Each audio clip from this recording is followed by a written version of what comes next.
Mesdames et messieurs, bonsoir. Je suis Carmen Févillier, ravie de vous retrouver ce soir pour cette émission spéciale.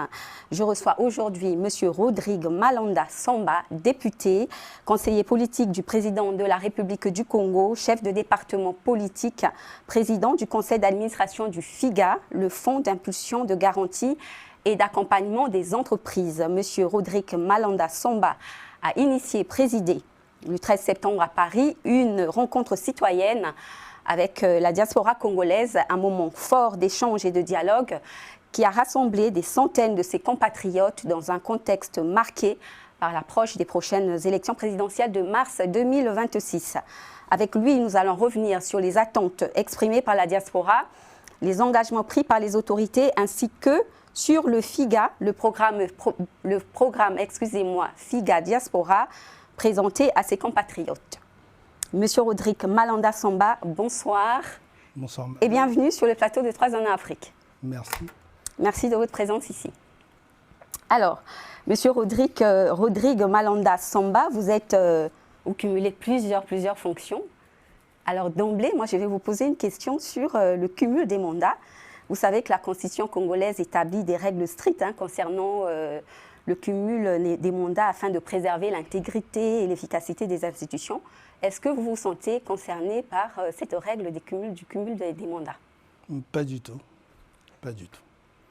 Alors, vous n'êtes pas concerné, donc vous êtes à la fois, comme je l'ai dit, homme politique. Et pourquoi vous ne serez pas concerné? Mais parce que je suis conseiller politique. Oui. Et que la présidence du conseil d'administration du FIGA dépend de ce qu'on appelle l'exécutif. Chez nous, l'exécutif est bicéphale. La première face, c'est la face présidence de la République, dont je fais partie, et la deuxième face, c'est le gouvernement. Donc c'est normal, en tant que conseiller, j'ai le droit d'être président du conseil d'administration d'une structure. Et comment faites-vous pour vous en sortir avec autant de sérénité? Ben, c'est une question d'organisation. D'accord. Nous nous organisons à faire en sorte que les missions qui nous sont confiées par M. Denis Sassou Nguesso, le président de la République, nous puissions les accomplir avec la plus grande rigueur. Et donc, il faut s'organiser pour gérer son temps du mieux possible. Alors, vous étiez au Palais des Glaces le samedi 13 septembre pour rencontrer la diaspora pour une rencontre citoyenne que vous appelez Rencontre citoyenne de Paris. Est-ce qu'il y aura une autre rencontre dans d'autres villes ou dans d'autres pays en Europe? Bon, mais on regardera. Nous avons fait cette rencontre à Paris, en France, à la demande de la diaspora congolaise de France. D'accord. Donc, s'il y a d'autres demandes venant d'autres pays, on regardera. Mais bon, c'est une demande de la diaspora congolaise de France. Nous les avons honorées, je pense, en y accédant. Donc, vous vous êtes concerté avec la société civile de la diaspora congolaise en France, les partis politiques qui sont ici, vous vous êtes concerté pour l'organisation de cette rencontre? Bon, s'ils ont fait une demande, et nous avons mis nos équipes à contribution pour que le maximum de Congolais de la diaspora soient représentés. Que ce soit ceux de la société civile, ceux des partis politiques et même bien d'autres. Des Congolais qui travaillent, citoyens lambda, sans étiquettes spécifiques. Donc nous avons fait en sorte que tous soient représentés. Voilà. Et donc c'était plus de 500 personnes dans cette salle de théâtre comble. Oui, on m'a dit 700. 700 personnes. Oui. 700 personnes. Et donc quel a été le contexte et quels ont été les objectifs de cette rencontre citoyenne de Paris? Bon, le contexte, il faut avouer que depuis quelques années, il y avait une certaine violence portée sur la place de Paris, portée par ceux qu'on appelle, entre guillemets, des combattants, qui empêchaient tout regroupement politique entre les Congolais de la diaspora et les responsables de l'État congolais. Et donc il y avait un travail qui était fait par ces fameux combattants qui sont même allés jusqu'à à essayer de brûler l'ambassade du Congo en France. Oui, c'était il y a 2 ans, je pense. Il y a quelques années, oui. Bon, il fallait reprendre le fil du dialogue avec la diaspora, discuter de tout avec eux. Vous avez constaté que nous n'avons éludé aucune question, nous avons parlé de tout avec très eux. Libre, oui. Voilà, donc je pense qu'ils sont sortis de cette rencontre satisfaits. Satisfaits parce que nous n'avons éludé aucun sujet. Aucun sujet. Alors moi, je voudrais vous poser cette question. Vous étiez déjà là en mai, à l'orée de la visite officielle du président Denis Sassou Nguesso. Et pourquoi vous revenez si vite encore à Paris pour convoquer encore une fois la diaspora congolaise? C'est comme je le disais, en mai, je suis venu en France pour préparer justement la visite officielle du chef de l'État. Une partie de cette diaspora avait souhaité échanger avec moi. Nous avons organisé les choses de telle sorte que ce dialogue ait lieu. Il y a eu lieu et derrière, d'autres avaient pensé qu'ils avaient été oubliés ou pas mis au courant de cette initiative. Donc c'était à plus grande échelle. Voilà, ils ont demandé à ce que ça se passe à plus grande échelle. Bon, nous avons tenu parole. J'ai dit que je reviendrai pour le faire. Nous l'avons fait. Je pense qu'ils sont satisfaits. Ils sont satisfaits. Et donc, il en découle de cette rencontre des résolutions et des engagements. Est-ce que vous pouvez nous en dire un peu plus sur les principaux? Les principaux, c'est que ils avaient pour certains, en tout cas, ils exprimaient une certaine crainte de revenir au pays parce qu'ils auraient eu des mots un peu déplacés, souvent sur les réseaux sociaux. Je les ai rassurés sur le fait qu'ils pouvaient rentrer. Vous leur avez assuré une protection? Oui, quand les gens n'ont pas de délit, ils n'ont pas été condamnés, et qu'ils ont peur de rentrer chez eux, je pense que dans ma position, je peux leur dire... Donc la protection ne vaut pas... Ils peuvent revenir. Quand je dis qu'ils ont ma protection, c'est pour dire que la République les protégera. D'accord. La République les protégera, mais de quoi? Mais de leur propre crainte. Parce qu'en réalité, comme je le disais dans la salle, ceux qui insultent ici la nuit et se retrouvent à Brazzaville le matin, on les voit défiler. Donc je ne vois pas d'où venait cette crainte. Et pour les rassurer, j'ai dit que nous serons là au cas où ils auraient une quelconque inquiétude pour les rassurer. Ils peuvent rentrer chez eux, il n'y a pas de problème. Et qu'en est-il alors des réfugiés politiques dans ce cas? Nous n'en avons pas. Nous n'en avons pas. Non, je ne pense pas. Réfugiés politiques, non. Pourquoi? Dans notre pays, il y a tous les partis politiques qui existaient avant la guerre de 1997 existent. Le parti du président Lissouba, l'UPADES, est bien en place. Je ne vois pas pourquoi des membres, par exemple, de son parti seraient réfugiés ici. Voilà, sauf cas extrême, sauf pour des gens qui ont peut-être posé des actes délictueux chez nous. Sinon, c'est un exemple que je prends, ce parti existe, il fonctionne, je crois qu'il a une dizaine de députés. C'est la même chose pour les autres partis. Donc, pourquoi aurions-nous des réfugiés politiques? Voilà. Alors, parmi les résolutions, il y a la création d'un comité de suivi. Oui. La création d'un comité de suivi, comment ce comité va-t-il fonctionner? Et vous êtes engagé à la création d'une équipe du département politique au sein de l'ambassade du Congo en France. Et donc, concrètement, comment cette structure va accompagner la diaspora et pour quels résultats? En réalité, c'est simple.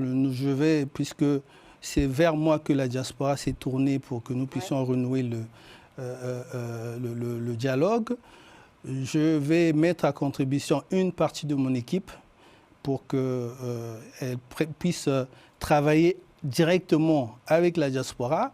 Et puis, sur des questions qui nécessiteront l'intervention de l'ambassade, il y a la directrice, la conseillère diaspora qui est là, voilà, Madame Larissa, qui fera le relais. Donc nous sommes là en fait pour les rassurer.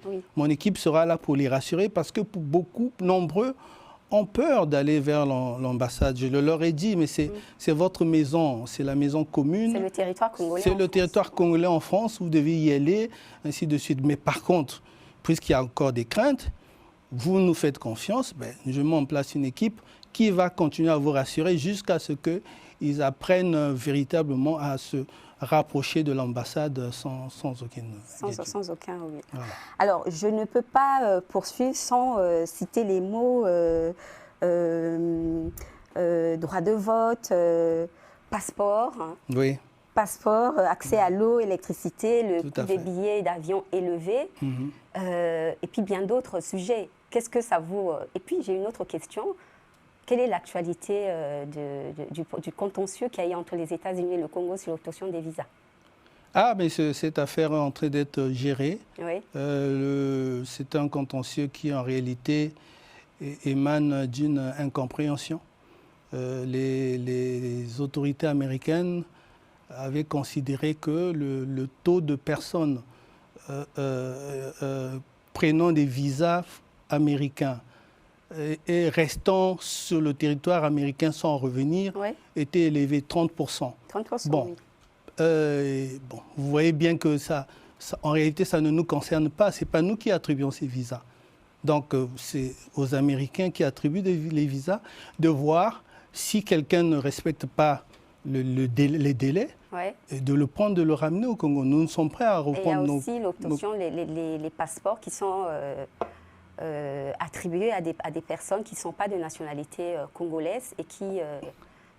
Non, pas C'est pas dans ce spécialement. sens-là. Non, Pas pas spécialement. spécialement. Pas spécialement. C'est vraiment parce qu'ils considéraient qu'on avait 30% de taux de personnes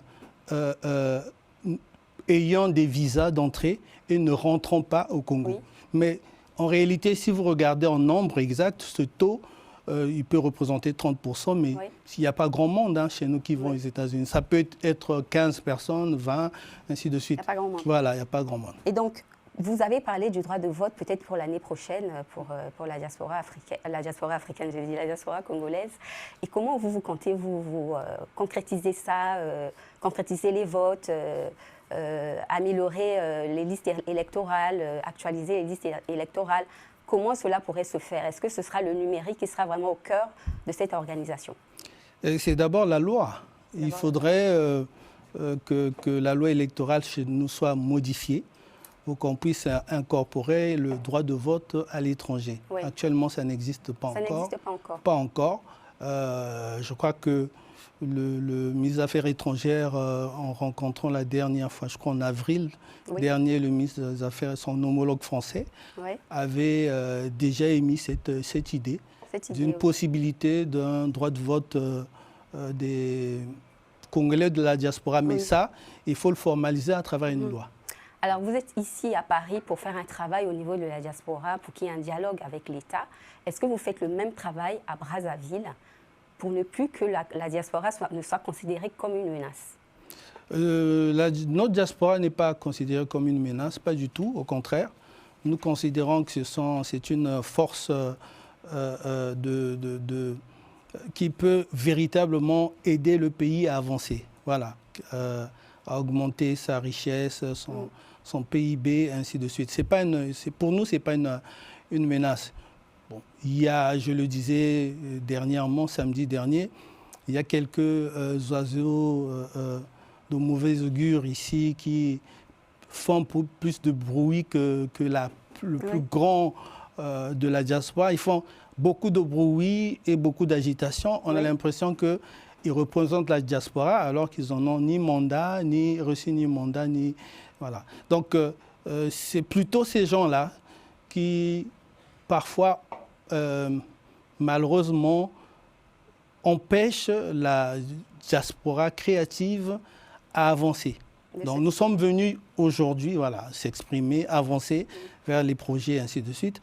Nous sommes venus aussi pour rassurer cette diaspora, celle qui travaille, qui veut apporter de la plus-value à notre pays. Nous sommes venus les rassurer pour leur dire que vous avez votre place au cœur du dispositif institutionnel national. Rentrez chez vous si vous le souhaitez. Et il y a un instrument important, FIGA Diaspora, oui, on va y revenir. voilà, que nous avons mis en place pour leur permettre d'investir au Congo. Sans problème. Sans problème. Voilà. Alors, vous avez dit que pour plus d'efficacité, vous avez insisté sur la nécessité de la diaspora de ne plus avancer en ordre dispersé. C'est ça. Donc, vous appelez à une organisation. Dans ce cadre, je vais vous parler du réseau international des Congolais de l'étranger, le RIS. Vous connaissez le RIS? C'est un réseau qui a été créé en 2010-2011 sous l'ambassadeur Henri Lopez.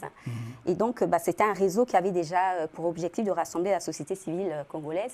Qu'en est-il aujourd'hui? Est-ce que vous avez l'intention de continuer à travailler avec le RIS? Nous sommes déterminés à travailler avec toutes les organisations qui sont prêtes à faire en sorte que la diaspora soit mieux organisée pour mieux servir les intérêts du pays. Toutes les organisations.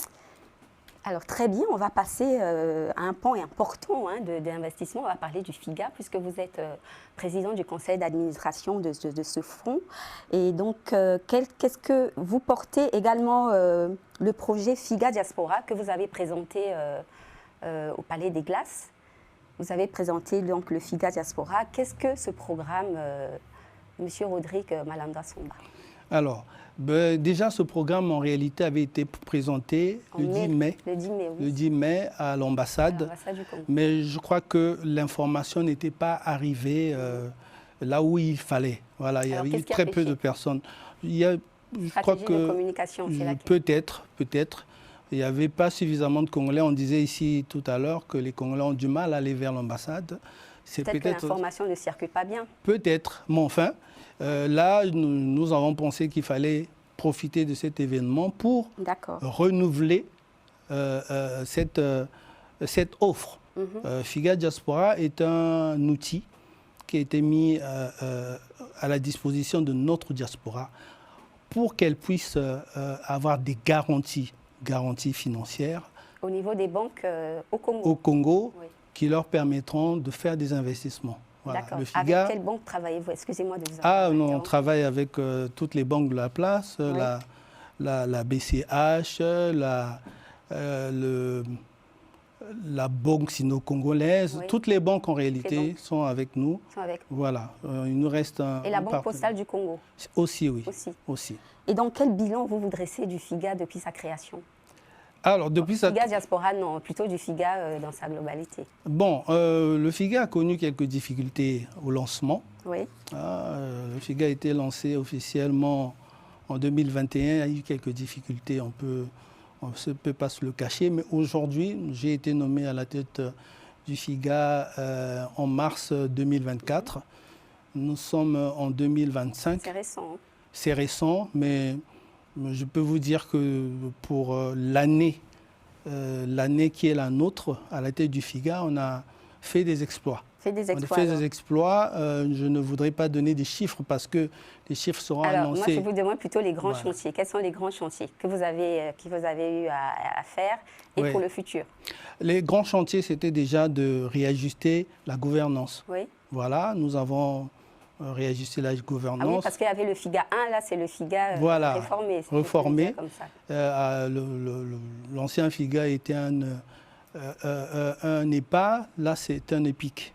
Donc l'ancien FIGA avait un comité de direction, là le FIGA a un conseil d'administration, c'est différent. C'est différent. Voilà, on a changé la gouvernance, on a changé la manière d'opérer, son opérationnalisation aussi. Oui.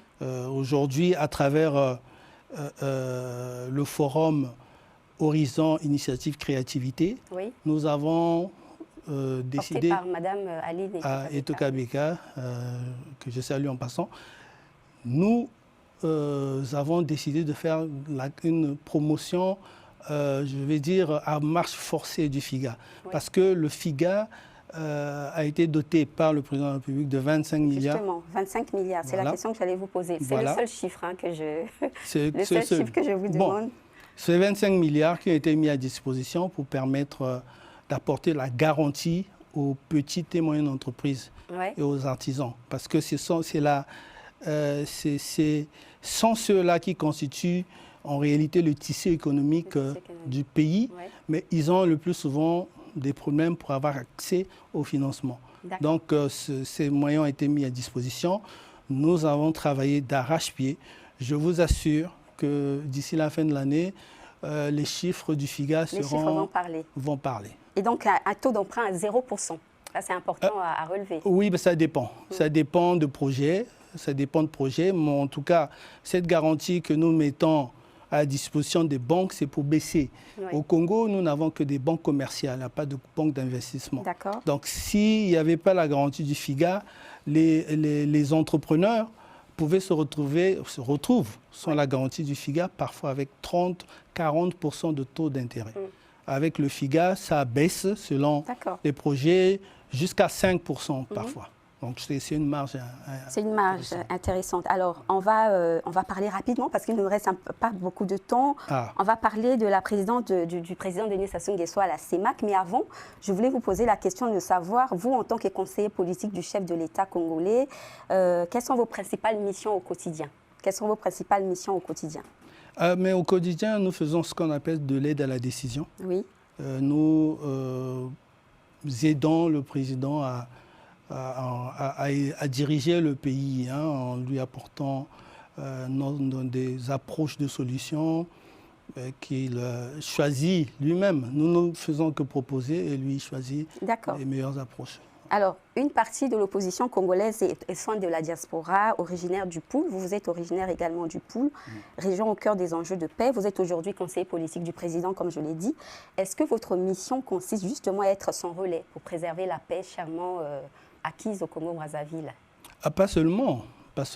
Bien sûr que cette paix, nous devons la préserver. Oui. Nous y travaillons jour après jour. D'accord. Mais non, ma mission ne se limite pas au Poul. Vous êtes député de Banzandunga. Banzandunga, c'est dans le Poul, oui. C'est dans le Poul, vous y êtes député. Donc vous avez une mission particulière Mais pas pour le Poul. J'ai une mission nationale. Une mission nationale. Conseiller du président sur le plan national. Très bien. Alors, on va parler de la présidente de Denis Sassou Nguesso à la CEMAC. Ce sont nos dernières questions. Donc, comme je le disais, le président du Congo a pris la présidence de la CEMAC. Quelles en sont, selon vous, les priorités? Comment cette présidence peut-elle renforcer l'intégration économique et politique en Afrique centrale? La présidence du Congo. Merci. Vous savez, je veux déjà commencer par vous dire que le président Sassou est un panafricaniste de tous les temps. Ça, c'est reconnu. Voilà, c'est reconnu. C'est l'homme qui s'est battu pour la libération de l'Afrique du Sud. Voilà, ces combats pour le panafricanisme sont connus. Voilà. Il y a aussi la Libye. La Libye, que nous portons, que le Congo porte seul comme une croix. Il y a la Centrafrique aussi. Voilà, donc ça, le panafricanisme, c'est quelque chose qui est ancré en lui. Bon, la CEMAC, c'est certainement que la présence du président Denis Sassou Nguesso à la tête de la CEMAC fera bouger les choses. Vous savez, nous sommes le seul pays qui a réussi à construire des routes qui donnent accès aux autres pays. Comme avec le Cameroun. Voilà, le Cameroun, le Gabon, on a même 2 routes. Là, nous avons bouclé le financement pour construire la route, le tronçon route-rail Kinshasa-Brazzaville-Kinshasa. Le financement est bouclé. Nous attendons que nos partenaires de la RDC bougent. Donc, c'est la présence, je crois, encore à la tête de la CEMAC du président Denis Sassou Nguesso permettra vraiment de faire bouger les choses. Faire bouger les choses. Oui. Et la ZLECAf qui arrive, qu'est-ce que vous en dites? Est-ce que le Congo est prêt? Est-ce que tous les pays africains sont prêts? Je ne suis pas sûr. On n'est jamais prêt. On n'est jamais suffisamment prêt. Avec toutes les incertitudes qu'il y a dans le monde actuellement, ce n'est pas toujours facile d'ouvrir totalement son pays. Mais bon, les chefs d'État gèrent ce dossier avec beaucoup de sérieux. Je pense que quand la ZLECAf arrivera, nous serons suffisamment prêts pour ce marché unique africain. Ah ouais. Merci beaucoup sur ces mots. Je vous remercie beaucoup, Monsieur Rodrigue Malanda Somba, pour cet entretien et vos éclairages. Et donc, merci à vous, chers téléspectateurs, de nous avoir suivis. J'ai reçu avec beaucoup d'intérêt Monsieur Rodrigue Malanda Somba, conseiller politique du président Denis Sassou Nguesso, chef de département politique, président du conseil d'administration du FIGA et président du parti APC, ça je ne l'avais pas dit en début d'émission, Action pour le Congo. Action permanente pour le Congo. Action permanente pour le Congo, voilà, c'est dit. Et donc la diaspora congolaise vous suit avec beaucoup d'attention, ces engagements et espère des solutions concrètes pour les mois à venir. Je dis moi, hein, peut-être pas les années. Bon, ça ira vite. Encore une fois, merci à vous et merci de votre fidélité. Merci de suivre 3 zones en Afrique sur Global Africa Télé Sud. C'était Carmen Févillier. Au revoir.